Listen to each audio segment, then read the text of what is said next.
அனைவருக்கும் வணக்கம், happy weekend. இன்னைக்கு என்ன புது டெக் அப்டேட்ஸ்னு குயிக்காக பார்த்துடலாம். பிரேக்கிங் அப்டேட் அப்படின்னு பார்த்தீங்கன்னா, நீங்கள் ஒரு வேளை OnePlus Nord யூஸராக இருந்தால் உங்களுக்கு ஒரு டிஸப்பாயிண்டிங் அப்டேட். அது என்ன அப்படின்னு தெரிஞ்சுக்கலாம்.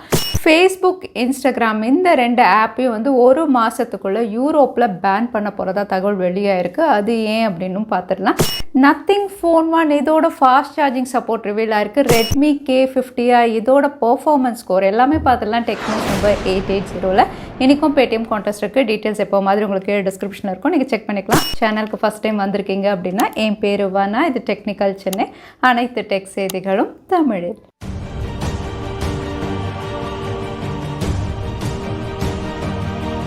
இன்றைக்கி முதல் அப்டேட் நம்ம எல்லாரும் கண்டிப்பாக தெரிஞ்சுக்க வேண்டிய ஒரு அப்டேட் தான். ஏன்னா நம்ம எல்லாருமே வந்து இன்றைக்கி ஆன்லைனில் ஃபுட் ஆர்டர் பண்ணுறோம். அது ஜொமேட்டோ, ஸ்விக்கி எல்லாமே நம்ம யூஸ் பண்ண தான் செய்கிறோம். இந்த ஆன்லைன் ஃபுட் இல்லைனா இந்த ஆப் யூஸ் பண்ணி நம்ம சாப்பாடு ஆர்டர் பண்ணும்போது எவ்வளோ நமக்கு பணம் நஷ்டம் ஆகுது அப்படிங்கிற மாதிரி ஒரு கஸ்டமர் வந்து ப்ரூஃபோட ரிவீல் பண்ணியிருக்காங்க. இங்கே இவங்க ரிவீல் பண்ணியிருக்காது அப்படின்னு பார்த்தீங்கன்னா ஜொமேட்டோ ஆப்பில் தான். ஜொமேட்டோ ஆப் வழியாக வந்து ஆன்லைனில் ஃபுட் ஆர்டர் பண்ணியிருக்காங்க. ஒரு ரெஸ்டாரண்ட்டில் ஆன்லைனில் ஃபுட் ஆர்டர் பண்ணி அதோட பில் வேல்யூ அதே ரெஸ்டாரண்ட்டில் இவங்க நேரில் போய் சாப்பிட்ருக்காங்க. ஆஃப்லைனில் போய் சாப்பிட்டு அதே ஐட்டம்ஸ்க்கு பில் வேல்யூ அப்படின்னு பார்த்தீங்கன்னா கம்பேர் பண்ணும்போது பெரிய வித்தியாசம் இருக்குது. ஒவ்வொரு டிஷ்ஷுக்குமே வந்து 50 ரூபா வித்தியாசம் இருக்கிறதா வந்து இங்கே ரிவீல் பண்ணியிருக்காங்க. ஸோ யாருமே ஆன்லைனில் ஆர்டர் பண்ணாதீங்க, உங்களுக்கு பணம் நஷ்டமாகும். ஆப் சம்பாதிக்கிறதுக்காக வந்து நம்ம பணத்தை நஷ்டம் பண்ண வேண்டாம், எல்லோரும் நேரில் போய் சாப்பிடுங்க அப்படிங்கிற மாதிரி இந்த பில்லை வந்து அவர் போட்டு கம்பேர் பண்ணது ரொம்பவே ட்ரெண்டிங்காகவும் ஆயிடுச்சின்னு வச்சுக்கோங்க. இதுக்கு ஜொமேட்டோவும் ரிப்ளை கொடுத்துருக்காங்க. ஜொமேட்டோ தரப்புலேருந்து என்ன சொல்லியிருக்காங்க அப்படின்னு பார்த்தீங்கன்னா, நீங்கள் ஆப்பை ப்ளேம் பண்ணாதீங்க, நாங்கள் எல்லா ரெஸ்டாரண்ட்ஸும் வந்து உங்களுக்கு கலெக்ட் பண்ணி வச்சுருக்கோம். எந்த ரெஸ்டாரண்ட் எவ்வளோ சார்ஜ் பண்ணுறாங்க அப்படிங்கிறது எங்கள் கண்ட்ரோலில் கிடையாது. ஸோ இது கம்ப்ளீட்டாக ரெஸ்டாரண்ட்டுடைய தப்பு, எங்களுடைய தப்பு இல்லை. ஸோ நீங்கள் வந்து ஆன்லைன் ஆஃப்லைன் ப்ரைஸஸ் ஒரே மாதிரி இருக்கிற மாதிரி பார்த்து நீங்கள் ஆர்டர் பண்ணிக்கோங்க. ஸோ இது ரெஸ்டாரண்ட் தான், எங்கள் மேலே தப்பு இல்லை அப்படின்னு ஜொமேட்டோ சொல்லியிருக்காங்க. ஸோ உங்களில் யாராவது இந்த மாதிரி வந்து ஸ்விக்கி, ஜொமேட்டோவில் ஆர்டர் பண்ணி வந்து ஆன்லைன் ஆஃப்லைனில் இவ்வளோ மேஜர் டிஃப்ரென்ஸ் பார்த்துருக்கீங்களா? தவறாமல் கமெண்ட்டில் ஷேர் பண்ணுங்கள். கூகுள் அவங்களுடைய ப்ளே ஸ்டோர் ஐக்கனை வந்து சேஞ்ச் பண்ணலாம் அப்படின்னு தெரியுது. கூகுளுடைய ப்ளே ஸ்டோர் ஐக்கன் அப்படின்னு பார்த்தீங்கன்னா இதுக்கு முன்னாடி கடைசியாக இவங்க சேஞ்ச் பண்ணது 2016. இப்போ மறுபடியும் 2022ல் இவங்க சேஞ்ச் பண்ணுறாங்க. இங்கே சேஞ்ச் அப்படின்னு சொல்லும்போது வந்து பெரிய வித்தியாசம் எப்போவுமே நம்ம பார்க்க முடியாது. ஏன்னா வந்து பாப்புலர் ஐக்கன்ஸ் எது சேஞ்ச் பண்ணுறாங்களோ வந்து ரொம்பவே மைனர் டிஃப்ரென்ஸ் தான் இவங்க கொண்டு வருவாங்க. ஏன்னா அது ரொம்பவே பாப்புலராக இருக்கிறதுனால பெரிய சேஞ்சஸ் பண்ண மாட்டாங்க. அதே மாதிரி தான் கூகுள் ப்ளே ஸ்டோர் அப்படின்னு பார்த்தீங்கன்னா வந்து கலர்ஸ் அதே மாதிரி தான் இருக்குது, அதே ட்ரையாங்கிள் ஷேப் தான், அதே கலர் பிளாக்கிங் சிஸ்டம் தான். வெறும் இவங்க வந்து கார்னர்ஸை மட்டும் அந்த கர்வ்ட் எட்ஜஸை இன்னும் கொஞ்சம் கர்வியாக ஆக்கியிருக்காங்க அப்படின்னு நம்ம சொல்லலாம். மற்றபடி பெரிய வித்தியாசம் ஒன்றும் தெரியல. ஸோ கூகுள் ப்ளே ஸ்டோர் வந்து அவங்களுடைய சேஞ்ச்டு ஐக்கன் வந்து இப்போ ரோல் அவுட் பண்ணிட்டு இருக்காங்க பேக்வேஸாக. யூரோப்பில் ஃபேஸ்புக் அண்ட் இன்ஸ்டாகிராம் இந்த ரெண்டு ஆப்பையும் வந்து பேன் பண்ணலாம் தெரியுது. அதுவும் ஒரு மாதத்துக்குள்ளே பேன் ஆகலாம் தெரியுது. யூரோப் அப்படின்னு சொல்லும்போது அயர்லாண்ட் வந்து ஃபேஸ்புக் அண்ட் இன்ஸ்டாகிராமில் ஸ்ட்ரிக்ட் ஆக்ஷன் எடுத்திருக்காங்க. எஸ்பெஷலி வந்து டேட்டா ப்ரொடெக்ஷன் கமிஷன் அப்படின்னு பார்த்தீங்கன்னா 6 மாதத்துக்கு முன்னாடி Europe and US data transfer எல்லாம் ஸ்டாப் பண்ணணும் அப்படின்னு சொல்லியிருந்தாங்க. அதுக்கான ஒரு டைம் பீரியடும் கொடுத்துருந்தாங்க. அந்த டைம் பீரியட் வந்து 2 நாளுக்கு முன்னாடி முடிஞ்சிடுச்சு. ஸோ இனிமேல் வந்து யூரோப்புக்கும் USக்கும் வந்து எந்த டேட்டா ட்ரான்ஸ்ஃபரும் நடக்கக்கூடாது. அப்படிங்கும்போது வந்து ஃபேஸ்புக், இன்ஸ்டாகிராம் எல்லாமே வந்து US ஆப் தான். ஸோ இந்த ஆப் வழியாக வந்து கண்டிப்பாக டேட்டா ட்ரான்ஸ்ஃபர் ஆகும். அதனால் இதை வந்து நம்ம அவாய்ட் பண்ணணும் அப்படின்னு சொல்லி அயர்லாண்டில் ஸ்ட்ரிக்டாக வந்து இதுக்கு வந்து சைனும் பண்ணிட்டாங்க. இவங்க வந்து மற்ற கண்ட்ரீஸையும் வந்து சைன் பண்ணணும். 1 மந்த் டைம் கொடுக்குறோம், டேட்டா ப்ரொடெக்ஷனுக்காக இது எல்லாருமே பண்ணி தான் ஆகணும் அப்படின்னு சொல்லியிருக்காங்க. அது மட்டும் இல்லை, இதுக்கு மக்களும் சப்போர்ட் பண்ணுறதா தெரியுது. எஸ், யூரோப்பியன் பீப்புளும் வந்து எங்களுக்கு இன்ஸ்டாகிராம், ஃபேஸ்புக் எல்லாம் தேவையில்லை, ரூல் இஸ் அ ரூல் அப்படிங்கிற மாதிரி சொல்லியிருக்கதா தெரியுது. ஸோ யூரோப்பில் ஃபேஸ்புக் அண்ட் இன்ஸ்டாகிராம் ஒருவேளை எல்லாரும் சைன் பண்ணிட்டா பேன் ஆகலாம் அப்படின்னு சொல்லுது.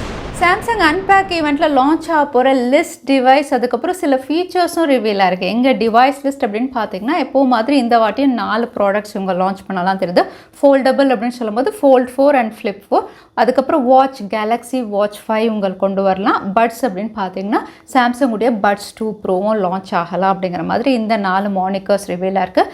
இங்கே Fold 4 அப்படின்னு பார்த்தீங்கன்னா வந்து ஆல்ரெடி நம்ம பார்த்த மாதிரி தான் ஸ்னாப் ட்ராகனுடைய 8+ Gen 1 Fold 4 அண்ட் Flip 4 ரெண்டுமே இந்த சிப்செட் செட்டில் தான் கொண்டு வராங்க. Fold 4 வந்து உங்களுக்கு கொஞ்சம் bigger display 7.6 inches outer display, அதே இன்னர் டிஸ்பிளே 6.2 இன்ச்சஸோட ஸ்டோரேஜ் அப்படின்னு பார்த்தீங்கன்னா 512 GB ROM வரைக்கும் வரலாம் அப்படிங்கிற மாதிரி இந்த ஃபீச்சர்ஸ் ரிவீல் ஆயிருக்கு. அதே Flip 4 அப்படின்னு பார்த்தீங்கன்னா இதோட டிஸ்பிளேவும் இப்போ ரிவீல் ஆயிருக்கு. இந்த ஸ்மார்ட் ஃபோன் 6.7 இன்ச்சஸ் அன்ஃபோல்ட் பண்ணும்போது வந்து 6.7 inches super AMOLED infinity O display, 120 Hz higher refresh rate அப்படின்னு தெரியுது. கூடவே வந்து இங்கே ரேட்டிங் அப்படின்னு பார்த்தீங்கன்னா IPX8 ரேட்டிங்கோட வருது. கூடவே ஸ்டீரியோ ஸ்பீக்கர்ஸ், Wi-Fi 6ன்னு இந்த ஃபீச்சர்ஸோட Flip 4ம் இவங்க லான்ச் பண்ணலாம் தெரியுது. அதே Watch 5 அப்படின்னு பார்த்தீங்கன்னா இப்போ மாதிரி ரெண்டு மாடல், ஒன்று ஸ்டாண்டர்ட் இன்னொன்று கிளாசிக் இங்கே கொண்டு வராங்க. இங்கே வாட்சஸ் அப்படின்னு பார்த்தீங்கன்னா வந்து இதோட பேட்டரி கெப்பாசிட்டி ரிவீல் ஆயிருக்கு. ஸ்டாண்டர்ட் Watch 5 அப்படின்னு பார்த்தீங்கன்னா 276 mAh கெப்பாசிட்டியோடையும், அதே Watch 5 கிளாசிக் அப்படின்னு பார்த்தீங்கன்னா 297 ஆல்மோஸ்ட் 300 mAh கெப்பாசிட்டியோட வரலாம் அப்படின்னு தெரியுது. அதே Buds 2 Pro அப்படின்னு பார்த்தீங்கன்னா ஃபீச்சர்ஸ் ரிவீல் ஆகலை, பட் இங்கே கலர் வேரியன்ஸ் ரிவீல் ஆயிருக்கு. போரா, பர்பிள், கிராஃபைட், ஒயிட் அப்படின்னு இந்த கலர்ஸில் லான்ச் ஆகலாம் அப்படிங்கிற மாதிரி ஃபீச்சர்ஸோட ப்ராடக்ட் லிஸ்ட்டும் ரிவீல் ஆயிருக்கு. Vivo Y77 ஒரு பவர்ஃபுல் Y சீரீஸ் அப்படின்னு பார்த்துருந்தோம். இந்த smart phone China and Malaysia ரெண்டு இடங்கள்லையும் லான்ச் ஆயிருக்கு. சைனா அப்படின்னு பார்த்தீங்கன்னா MediaTek Dimensity 930யோட லான்ச் பண்ணியிருக்காங்க. அதே மலேசியாவில் MediaTek Dimensity 810ஓட இவங்க லான்ச் பண்ண மாதிரி இப்போ ஃபீச்சர்ஸ் ரிவீல் ஆயிருக்கு. விலை அப்படின்னு பார்த்தீங்கன்னா இந்த ஸ்மார்ட் ஃபோன் வந்து மலேசியன் ப்ரைஸ் வேல்யூ, அதாவது இந்தியன் மணி வேல்யூ அப்படின்னு பார்த்தீங்கன்னா 23,000 ப்ரைஸ் செக்மெண்ட்டில் லான்ச் பண்ணியிருக்காங்க. ஃபீச்சர்ஸ் அப்படின்னு பார்த்தீங்கன்னா 5G device, 50 megapixel dual camera, 16 megapixel front camera, 5000 mAh battery, out of the box Android 12ன்னு இந்த ஃபீச்சரோட Vivo Y77 குளோபலில் லான்ச் ஆயிடுச்சு. இந்தியாலையும் கூட வந்துடும். நீங்கள் ஒருவேளை OnePlus Nord யூஸராக இருந்தால் இந்த அப்டேட் கண்டிப்பாக உங்களுக்கு டிசப்பாயிண்டிங்காக தான் இருக்கும். ஏன்னா OnePlus அண்ட் Nord வந்து இனிமேல் செப்பரேட் பிராண்டாக ஒர்க் பண்ண போகிறதா தெரியுது. இந்த செப்பரேட் பிராண்ட் எப்படி இருக்கும் அப்படின்னா Oppo அண்ட் Realme நம்ம பார்த்துருக்கோம் இல்லையா, அந்த மாதிரி இல்லைன்னா வந்து Xiaomi, Poco, Redmi அந்த மாதிரி வந்து நாடும் வந்து OnePlus வந்து செப்பரேட் ஆகி ஒரு இண்டிபெண்ட் பிராண்டாக இருக்கலாம் அப்படின்னு தெரியுது. லோகோவும் வந்து உங்களுக்கு ஒரு blue colour logo, OnePlus usual logo அவங்களது இருக்கும், நாடுக்கு வந்து ஒரு ப்ளூ கலர் லோகோ இருக்கும் அப்படின்னு தெரியுது. நாட் அப்படின்னு சொல்லும்போது OnePlusஓட இவங்க லான்ச் பண்ணியிருந்தாங்க அஃபோர்டபுள் வெர்ஷன், ஒரு பெரிய ஹைப். இப்போ நத்திங் ஃபோன் ஒன்லாம் ஒன்றுமே இல்லை, அதை விட ஒரு பெரிய ஹைப்போட லான்ச் ஆன ஒரு சீரீஸ் அது. இந்த சீரீஸ் வந்து இப்போ OnePlusலேருந்து தனியாகி ஒரு இண்டிபெண்ட் பிராண்ட் அப்படிங்கும்போது வந்து இனிமேல் அப்டேட்ஸ் எப்படி இருக்கும் அப்படிங்கிறது கிளியராக இல்லை. பட் பிராண்ட் இன்னும் அஃபிஷியலாக எதுவுமே கன்ஃபார்ம் பண்ணல. பட் ஸ்ட்ராங் ரூமர்ஸ் நாட் வந்து ஒரு இண்டிபெண்ட் பிராண்டாக வந்து அஃபோர்டபுள் வெர்ஷன் ஸ்மார்ட் ஃபோன்ஸ் இந்த சீரீஸ் கீழே லான்ச் பண்ணலாம் அப்படின்னு தெரியுது. ஸோ ஒருவேளை இந்த ரூமர் உண்மையாகி நாட் வந்து ஒரு இண்டிபெண்ட் பிராண்ட் அப்படிங்கும்போது வந்து OnePlus Nord யூஸராக நீங்கள் அதை எப்படி அக்செப்ட் பண்ணிப்பீங்க? தவறாமல் கமெண்ட்டில் ஷேர் பண்ணுங்கள். நத்திங் ஃபோன் 1 ஜூலை 12 அன்னைக்கு லான்ச் ஆக போது இதுக்கான ப்ரீ ஆர்டர்ஸ் ஓப்பனாக அவைலபிளாக இருக்குது. இன்ட்ரடக்டரி ஆஃபர்ஸ் என்னென்ன அப்படின்னும் நேற்று நம்ம பார்த்துருந்தோம். இப்போ இதோட பேட்டரி ஃபீச்சர் TUV ரேலன் சர்டிஃபிகேஷன் ரிவீலாக இருக்குது. இங்கே வந்து பேட்டரி அப்படின்னு நம்ம சொல்லும்போது வந்து சார்ஜர் பாக்ஸ் கூட இருக்காது அப்படின்னு தெரியுது. ஏன்னா இங்கே வந்து பாக்ஸ் இமேஜஸ் அப்படின்னு பார்த்தீங்கன்னா வந்து ரொம்பவே தின் பாக்ஸ், எப்படி சாம்சங்லாம் லான்ச் பண்ணுவாங்க அந்த மாதிரி ஒரு தின் காம்பேக்ட் பாக்ஸாக தான் கொடுக்குறாங்க. ஸோ வந்து பாக்ஸில் வந்து சார்ஜர் இருக்காது. இவங்களும் க்ரீன் என்விரான்மெண்ட் நாங்கள் சப்போர்ட் பண்ணுறோம் அப்படின்னு தான் சொல்லுவாங்க. ஸோ வந்து இந்த ஸ்மார்ட் ஃபோன் வந்து சார்ஜர் இல்லாமல் தான் வரும், அதாவது அடாப்டர் இல்லாமல் வரும். ஆனால் இங்கே TUV ரேலாண்டில் ரிவீல் ஆயிருக்க ஃபாஸ்ட் சார்ஜிங் சப்போர்ட் அப்படின்னு பார்த்தீங்கன்னா 33 வாட் அப்படின்னு தெரியுது. ஆல்ரெடி வந்து ரூமர்ஸில் வந்து 45 வாட் அப்படின்னு சொல்லியிருந்தாங்க. ஆனால் இப்போ ரேலன் சர்டிஃபிகேஷனில் 33 வாட் அப்படிங்கிறதுனால நத்திங் ஃபோன் 1 இந்த ஃபாஸ்ட் சார்ஜிங் சப்போர்ட்டோடு இவங்க கொண்டு வராங்க. Redmi K50i இந்தியாவில் லான்ச் ஆகுது. இது ஒரு ரீபிராண்டட் ஸ்மார்ட் ஃபோன் தான். MediaTek Dimensity 8100 லான்ச் பண்ண போகிறதா நம்ம பார்த்துருந்தோம். So K series is back அப்படின்னு சொல்லி டீசர் மேலே டீசர் ரிவீல் பண்ணிட்டு இருக்காங்க. இப்போ இதோட Antutu ஸ்கோர்ஸ் ரிவீல் பண்ணியிருக்காங்க. இந்த ஸ்கோர்ஸ் அப்படின்னு பார்த்தீங்கன்னா ரொம்பவே ஷாக்கிங்காக இருக்குது. ஏன்னா இங்கே வந்து MediaTek Dimensity 8100 வந்து ஆப்பிள், அதாவது A15 பயோனிக் சிப்பே வந்து அவுட் பர்ஃபார்ம் பண்ண மாதிரி தான் இமேஜஸ் ரிவீலாக இருக்குது. இங்கே ஸ்னாப்ட்ராகன் 888 இருக்கட்டும், A15 பயோனிக் சிப், இதை விட வந்து MediaTek Dimensity 8100 பெட்டராக பெர்ஃபார்ம் பண்ண மாதிரி ஸ்கோர்ஸ் அப்படின்னு பார்த்தீங்கன்னா 8 lakhs மேலே ரிவீலாக இருக்குது. ஸோ Redmi K50i ஒரு பெஸ்ட் பெர்ஃபார்மர், அஃபோர்டபுள் வெர்ஷனாக வரலாம் அப்படின்னு சொல்லிட்டு.